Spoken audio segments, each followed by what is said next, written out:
ओम श्री हनुमते नमः। नमस्कार।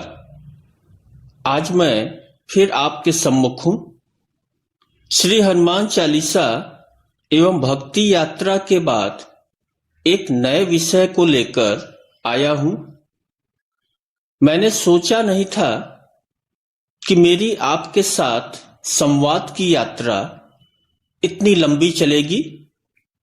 सब आपकी कृपा का फल है। आपने अपनी प्रतिक्रियाओं से न सिर्फ मेरा मान बढ़ाया बल्कि मुझे नवजीवन भी दिया है। मुझे नहीं मालूम कि आपकी असीम अनुकंपा मुझ पर क्यों है। आप मुझे क्यों सुनना चाहते हैं? मेरी किन बातों पर आप रीझ जाते हैं? मेरी अयोग्यताओं को जानबूझकर आप क्यों भुला देते हैं? तो इन प्रश्नों का जवाब मुझे नहीं मालूम। बस आपकी कृपा यूं ही बनी रहे, ईश्वर से मेरी यही प्रार्थना है। मेरी प्रार्थना मेरे इष्ट देव श्री सेनापति वनकटी हनुमान दरबार से है, श्री गुरु चरणों से है कि मुझ में इतनी शक्ति दें कि मैं आपको निराश न कर सकूं। आप लोग को मालूम है कि भक्ति यात्रा के आखिरी अंक में मैंने आपसे कुछ सुझाव मांगे थे और आपने जिस उदारता से मेरी झोली भर दी, अब मुझे कम से कम 1 वर्ष तक संवाद के लिए विषय खोजने की जरूरत नहीं है। तो उन्हीं प्राप्त सुझावों में से एक विषय जो मुझे प्रासंगिक भी लगा, मैंने इस बार की कथा यात्रा के लिए चुना है। उम्मीद है आप इसे पसंद करेंगे, इससे प्रेरित होंगे और इस यात्रा से आपका जीवन मंगलमय होगा। तो आपकी आज्ञा लेकर मैं इस यात्रा को शुरू करता हूं। इसको मैंने नाम दिया है मातृ परिक्रमा। मातृ शक्तियों की हम आराधना करेंगे, उनकी परिक्रमा करेंगे, उनकी हम पर की गई अनवरत कृपाओं का गुणगान करेंगे और इसी क्रम में अपनी शरीर धारिणी माता का वंदन भी करेंगे। आज हम सभी जहां जिस जगह पर हैं, अपनी माताओं के आशीर्वाद से हैं। हमारा अस्तित्व, हमारी चेतना उस देवी का प्रसाद है। तो इस अद्भुत शक्तिपुंज को निहारते हैं और कुछ क्षण अपनी माताओं की गोद में हम बिताते हैं। तो अब मैं इस क्रम को शुरू कर रहा हूं, जिस यात्रा का नाम है मातृ शक्ति या मातृशक्ति परिक्रमा। तैत्तिरीयोपनिषद के 11 अनुवाक में वेद ऋषि अपने शिष्य को एक बड़ा प्यारा सूत्र देता है, जिसका सार है कि गृहस्थ जीवन कैसे बनाना चाहिए, गृहस्थ जीवन में क्या क्या आवश्यकताएं होंगी और किन किन चीजों की जरूरत पड़ेगी। शिष्य ब्रह्मचर्य जीवन समाप्त कर गुरुकुल से विदा लेने के लिए तैयार है। वेदों एवं धर्मशास्त्रों का पारायण कर चुका है और अब गुरु को आखिरी बात कहनी है और इसी का व्याख्यान तैत्तिरीयोपनिषद में है। गुरु एक तरह से दीक्षांत व्याख्यान देता हुआ उद्घोष करता है, अमृत सूत्र देता है, जिसकी गूंज आज तक हजारों साल के बाद भी सुनाई देती है। मातृ देवो भवः, पितृ देवो भवः, आचार्य देवो भवः, अतिथि देवो भवः, यान्यान्य वदानि कर्माणि तानि सेवित्यानि नो इत्राणि यानि स्माकं सुचरितानि तानि तव पश्यानि नो इत्राणि। एके चास्मच्छायां सो ब्रह्मणः तेषां तवैसेन प्रस्वस्तिव्यं श्रद्धं देयम् अश्रद्धया देवं श्रिया देयं हिया देयं मिया देयं संविदा देयम। हे पुत्र, तुम माता में देव बुद्धि रखना, यानी माता को देवता समझना, पिता को, आचार्य को एवं अतिथि को देवता समझना। इन चारों को ईश्वर की प्रतिमूर्ति मानकर श्रद्धा और भक्ति पूर्वक आज्ञा का पालन करना, नमस्कार करते रहना एवं सेवा करते रहना। इन्हें सदा अपने विनयपूर्ण व्यवहार से प्रसन्न रखना, निर्दोष कर्म करना, सुचरितानि, सुचरितानि यानी कि अच्छे आचरण करना, श्रेयांश यानी श्रेष्ठ को आसन देना, श्रद्धा पूर्वक देना, श्रिया देयम, और आर्थिक स्थिति के अनुसार देना, हिया देयम यानी जब भी देना लज्जा पूर्वक देना। बड़ा अद्भुत बात ऋषि कहते हैं कि जब भी किसी को दान देना तो अहंकार न आने पाए, बल्कि लज्जा रूप में उन्हें दान देना। भिया देयम भय पूर्वक देना, संविदा देयम विवेक पूर्वक देना।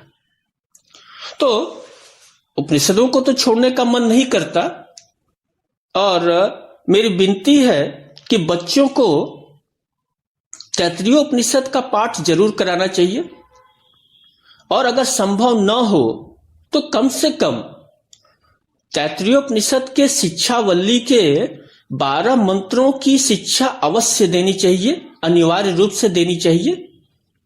यह हमारी अद्भुत परंपरा की विशाल धरोहर है। खैर, अपने विषय पर लौटते हैं। तो उपनिषदकार ने, हमारे ऋषि ने माता पिता गुरु अतिथि को देवता माना। अब इसमें माता को प्रथम स्थान पर रखा। आप कह सकते हैं कि माता पिता तो प्रथम देव माने भी गए हैं, सृष्टिकर्ता है, तो क्रम आगे पीछे से क्या मतलब? तो मैं अब आपको बाबा के पास ले जाना चाहूंगा। गोस्वामी तुलसीदास महाराज यह संशय भी मिटा देते हैं कि माता पिता में श्रेष्ठ कौन। जो केवल पितु आय सुताता, तो जनि जाहु जानी बड़ी माता। जो पितु मातु कहु बन जाना, तो कानन सत अवध समाना। जो केवल पितु आय सुताता, तो जनि जाहु जानी बड़ी माता। बड़ा अद्भुत पद है। माता कौशल्या वन गमन के समय अपने पुत्र प्रभु श्री राम से कहती हैं कि यदि केवल पिताजी की आज्ञा हो तो वन मत जाओ, जाने की आवश्यकता नहीं है, क्योंकि माता पिता से बड़ी होती है और माता ने अभी आज्ञा नहीं दिया है।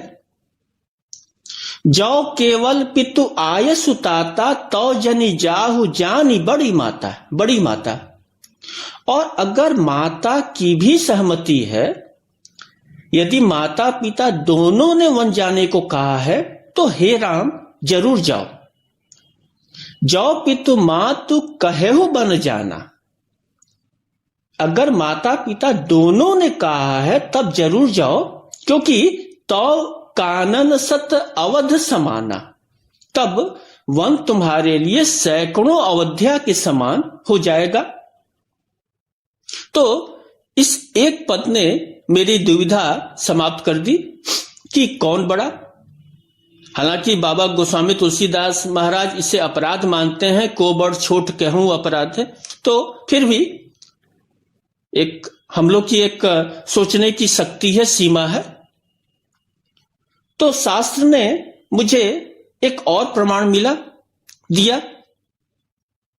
मनुस्मृति में लिखा, उपाध्यानंदस्य आचार्याणाम शतम पिता सहस्त्रम तो पृतुन्न माता गौरवेण तिरिच्यते। यानी कि ऋषि का कहना है कि 10 अध्यापकों की अपेक्षा आचार्य और 100 आचार्यों की अपेक्षा पिता और सहस्त्र पिता की अपेक्षा माता का गौरव अधिक होता है। यानी कि माता का गौरव पिता से 1000 गुना अधिक एवं शिक्षकों से लाख गुना से भी अधिक होता है। और इसीलिए माता को निर्विवाद रूप से प्रथम देव है। और वैसे भी देखें तो सभी सभ्यताओं में, पाश्चात्य सभ्यताओं में भी माता का स्थान सर्वोपरि रखा गया है। माता को हम प्रथम गुरु भी कहते हैं। शास्त्रों ने शिक्षकों का 3 स्वरूप माना है, 3 भूमिका मानी है। शिक्षक रक्षक होता है, शिक्षक दर्शक होता है और शिक्षक समीक्षक होता है। माता इन तीनों स्वरूप की रक्षा करती है। गर्भ काल से शैशव काल तक रक्षक होती है, फिर युवा अवस्था होने पर दर्शक हो जाती है। नित नयो नयो लागत ज्यो ज्यो निहारिये। अब देखिए, हम लोग की तरफ शादी के समय एक विधि अपनाई जाती है। जब दूल्हा शादी के लिए सस्ता है तो उसका मुकुट, जिसे बोलचाल में मोर कहते हैं, पहले माता अपने सिर पर धारण करती है, बलैया लेती है, उसे सुदर्शनीय बनाती है, नजर उतारती है, फिर दूल्हे के सिर पर रखा जाता है। कर्मकांड की यह परंपरा निश्चित रूप से सैकड़ों साल से चली आ रही है। तो माता दर्शक होती है। और पुत्र जब गृहस्थ हो जाता है, बेटी जब ससुराल चली जाती है, तब मां अपने तीसरे स्वरूप में आ जाती है, समीक्षक हो जाती है, नियति स्वीकार कर लेती है, शिष्टा से निरीक्षक हो जाती है और अपनी भूमिका सीमित करती जाती है। आप देखेंगे जबकि पिता यह कर पाने में अक्सर असफल रहता है और अपने महान प्रस्थान की तैयारी के लिए माता धीरे धीरे अपनी भूमिका तैयार करती जाती है। भारतीय लेखा परीक्षा विभाग के एजी इलाहाबाद में कार्यरत और हमारे समय के राष्ट्र के एक सबसे चर्चित और सशक्त कवि श्री यश मालवीय जी की एक कविता मैं सुनाना चाहता हूं, जो मुझे काफी अच्छी लगती है और आपको भी पसंद आएगी। जाती हुई धूप संध्या की सेक रही है मां, अपना अप्रासंगिक होना देख रही है मां। जाती हुई धूप संध्या की सेक रही है माँ, अपना अप्रासंगिक होना देख रही है माँ। भरा हुआ घर है नाती पोतों से बच्चों से, अनबोला बहुओं के बोले बंद खिड़कियों से। दिन भर पकी उम्र के घुटने टेक रही है माँ, अपना अप्रासंगिक होना देख रही है माँ। फूल सरसों नहीं रही अब खेतों में मन के, पिता नहीं है अब नस नस क्या कंगन सी खन के। रास्ता थकी हुई यादों का छेक रही है माँ, अपना अप्रासंगिक होना देख रही है माँ। बुझी बुझी आंखों ने पर्वत से दिन काटे हैं, बुझी बुझी आंखों ने पर्वत से दिन काटे हैं। कपड़े नहीं अलगनीपन फैले सन्नाटे हैं, इधर उधर उड़ती सी नजरें फेंक रही है माँ, अपना अप्रासंगिक होना देख रही है माँ। तो कविता एक विशेष आशय से संबंधित है, जिसकी चर्चा हम फिर से और अवश्य करेंगे। तो आज सिर्फ विषय महत्ता पर केंद्रित होते हैं। तो मां को प्रथम देव माना गया, प्रथम गुरु माना गया, मां को ईश्वर का प्रतिरूप भी कहा गया। परमात्मा प्राप्ति के लिए 3 गुण निर्दिष्ट किए गए हैं: प्रामाणिकता, पवित्रता, प्रसन्नता।